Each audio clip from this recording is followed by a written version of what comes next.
Bom dia, boa tarde, boa noite. Aqui é o professor Reinaldo, mais uma vez tratando com vocês de assuntos interessantíssimos de história em apenas 10 minutos, ou mais um pouquinho, né? Bom, gente, a pegada hoje aqui é sobre o período regencial, de 1831 a 1840.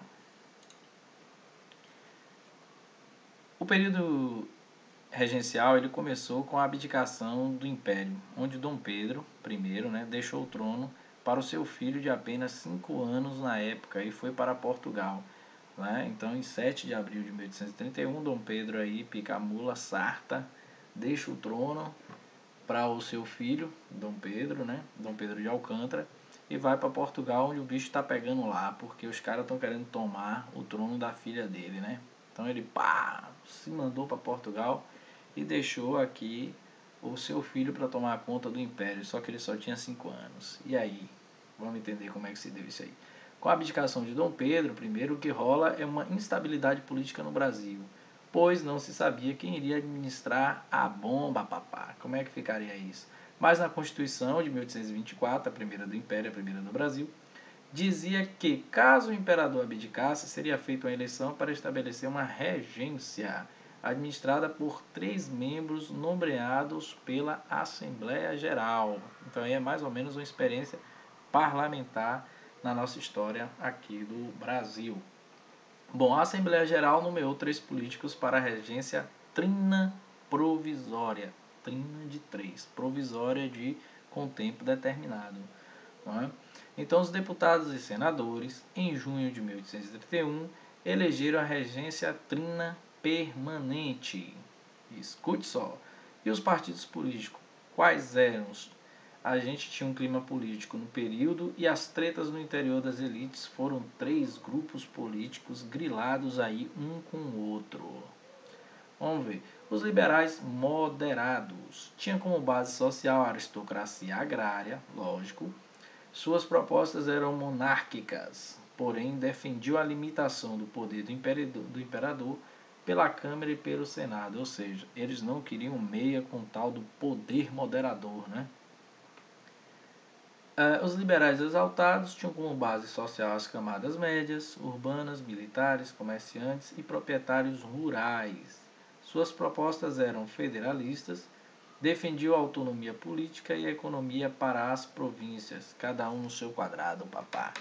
Então, o federalismo aí estava em alta, não é? Ou seja, querendo mais autonomia para as províncias, e isso, lógico, que era interessante para os liberais exaltados. Exaltados não era à toa.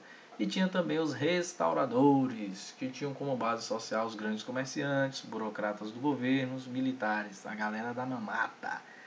Galera com grana. As suas propostas defendiam a volta de Dom Pedro I ao poder. Aí nesse período o que acontece? Vem aí a questão da Guarda Nacional. Olha os carinhas aí, todos uniformizados, todos bambambãs. Então é isso, se um monarca no governo, a elite estava com medo de uma onda de rebeliões, que era real, viu? E que abalaria a política do país, que já estava em um momento bem frágil. Com isso, em agosto de 1831, o ministro da Justiça criou uma Guarda Nacional, que era responsável por manter a ordem social. Olha daí de onde vêm os coronéis, ó. Brasileiros entre 21 e 60 anos de idade que cumprissem as exigências censitárias, né, que é a questão do dinheiro, podiam entrar. Já os oficiais eram eleitos pelos membros da corporação.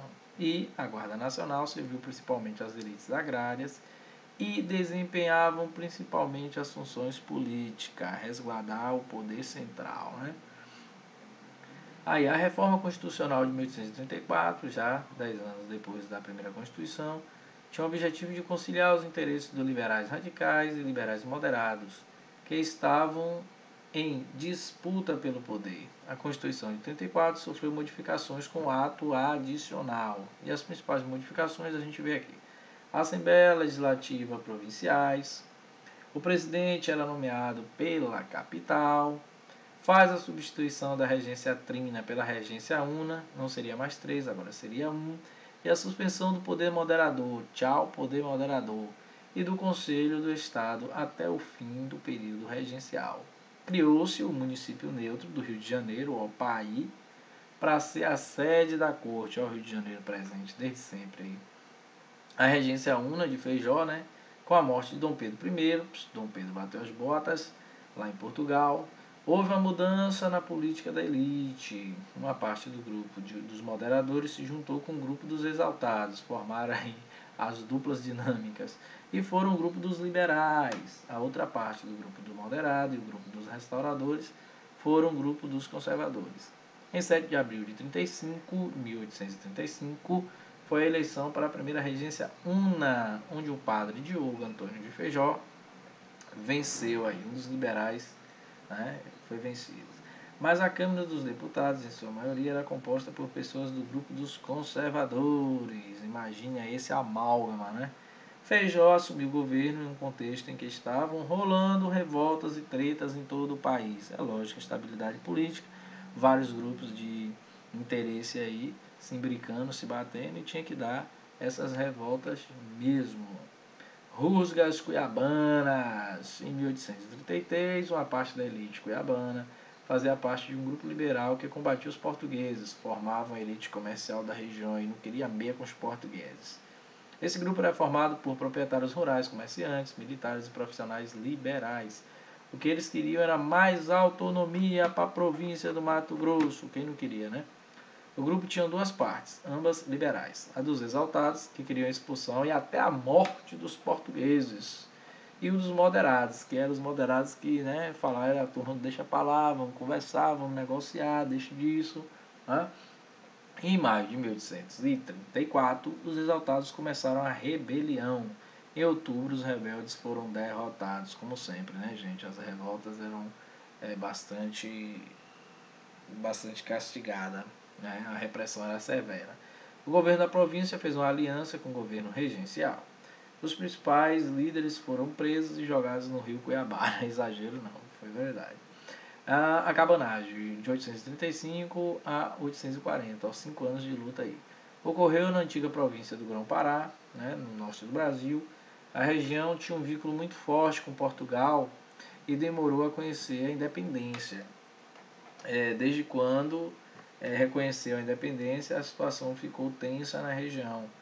E essa tensão era agravada pela grande diferença social e separava a pequena elite de homens brancos dos mais pobres, negros, índios e mestiços. Só para você ver a base como era aí bastante mesclada. Né? Eles não reconheciam mesmo a independência do Brasil porque eram muito ligados a Portugal, tinham interesses aí, né?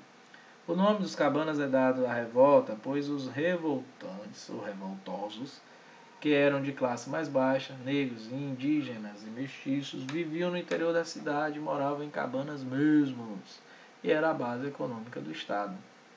O que eles queriam era a expulsão dos portugueses e melhores condições para viverem.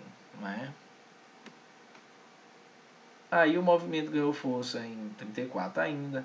A revolta se espalhou pelo interior da província e ganhou apoio das camadas médias urbanas do Maranhão. Né?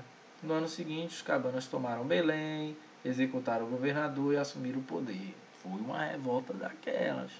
Porém, a dificuldade de definir um programa de governo e de conciliar os diversos interesses, mais uma epidemia de varíola, ora a varíola aí, fizeram com que os cabanos ficassem mais fracos, né? E com isso a tropa regencial entrou lá e conquistou Belém novamente.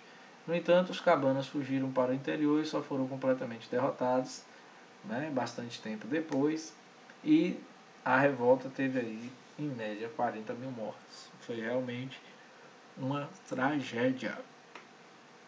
A revolta dos malês, né, em 1835, no século XIX, foram marcadas por várias rebeliões de escravos africanos e seus aliados forros. A mais importante foi a revolta dos malês, feitas pelos africanos da etnia Nagô e da etnia Hausa. Os malês eram monoteístas, usavam amuletos com versículos do livro sagrado dos muçulmanos. Muitos malês sabiam ler e escrever. porque o aprendizado árabe era incentivado nas escolas islâmicas. Lembrando que isso aqui é na Bahia, Salvador, tá, gente? O objetivo dos rebeldes nunca ficaram muito claros, né? Provavelmente eles lutavam contra a escravidão e também contra a redução forçada do catolicismo. A revolta deveria iniciar no ano de 1865, mas alguns libertos deletaram, como sempre. Havia aí a delação premiada, entre aspas, né? Alguns dos antigos senhores. O movimento foi, lógico, sufocado, mas muita importância aí, viu? Nessa revolta dos malês. Teve a revolta dos farrapos também, em 1875 e 1845, que era uma revolta atrás da outra. A revolta dos farrapos aconteceu na província do Rio Grande do Sul. O movimento foi liderado pelos grandes proprietários de terras e criadores de gado. O objetivo era separar o Brasil e criar uma república independente. Imagine só, criar uma república independente, seria possível. A base econômica da província do Rio de Janeiro era a criação de gado e a produção da carne de charque, e vendia em várias províncias do Brasil para a alimentação de todo mundo, inclusive dos escravizados. A insatisfação com a política de impostos, né, os donos e fazendeiros da criação de gado estavam se queixando dos impostos altíssimos cobrados sobre a charque e da concorrência que tinha com a Argentina e o Uruguai. Os motivos para a eclosão da revolta dos farrapos eram assim mesmo, farrapos, os caras vestiam farrapos, né? Podiam ser diminuídos em duas questões: a insatisfação da elite com a centralização das decisões, a falta de autonomia, né? E a falta de interesse do governo em atender às reivindicações dos sulistas. Eclode a revolta então, né? A negação do governo em aceitar as sugestões, os gaúchos partiram para a rebelião. Vamos quebrar tudo! Eles contaram com a ajuda dos políticos dos partidos liberal exaltado, e no ano de 1875 apareceu no movimento o cara Bento Gonçalves, né? Tem aí filmes, séries, tem uma cidade lá no Rio Grande do Sul também que se chama Bento Gonçalves, um rico dono de fazendas, né, para a criação de gados. Liderou a revolta, né, a derrubada do governador, e dominaram aí Porto Alegre. Com o objetivo de pôr fim ao movimento rapidamente, o governo regencial mandou tropas irem à região e lá eles encontraram forte resistência, né?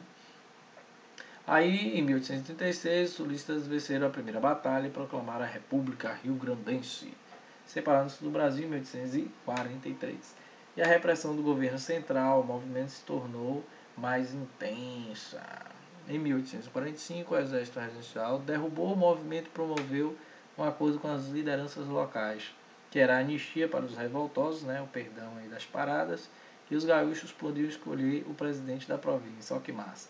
E o imposto sobre a charque foi aumentado. Eu acho que o imposto aí sobre a charque que vinha de fora, né? A regência de Araújo Lima, e aí tem a questão bem peculiar, que é o golpe da maioridade. O que mais tem em nossa história é golpe, tá? O regente Feijó teve dificuldades em conter as rebeliões, que gerou várias críticas ao seu governo. Não era fácil, não. Pressionado, o padre Feijó renunciou, picou a bota. Assumindo o governo, aí veio Araújo Lima, e ele iniciou o processo, o regresso, né, conservador, com o objetivo de eliminar os princípios democráticos do ato institucional lá atrás, de 1834. O cara não chegou de brincadeira, não. Com esse argumento, Araújo Lima aprovou em 1840 a lei que interpretava o ato adicional, que retirava das províncias a autonomia que o tinham adquirido. Então, centralizou novamente o poder. E os liberais, insatisfeitos com a hegemonia dos conservadores no governo de Araújo Lima, lógico, iniciaram a campanha para antecipar a maioridade de Dom Pedro II. Vamos antecipar a maioridade desse cara para esse cara assumir esse negócio, tentar apaziguar as coisas. Apoiado pelos militares, lógico, e pelo próprio príncipe, que não era bobo, né? Para isso, alteraram a lei para permitir que Dom Pedro, aos 14 anos, assumisse o trono antes dos 18, lógico. Em 1840 foi declarada a maioridade de Dom Pedro II e governou junto com os liberais progressistas.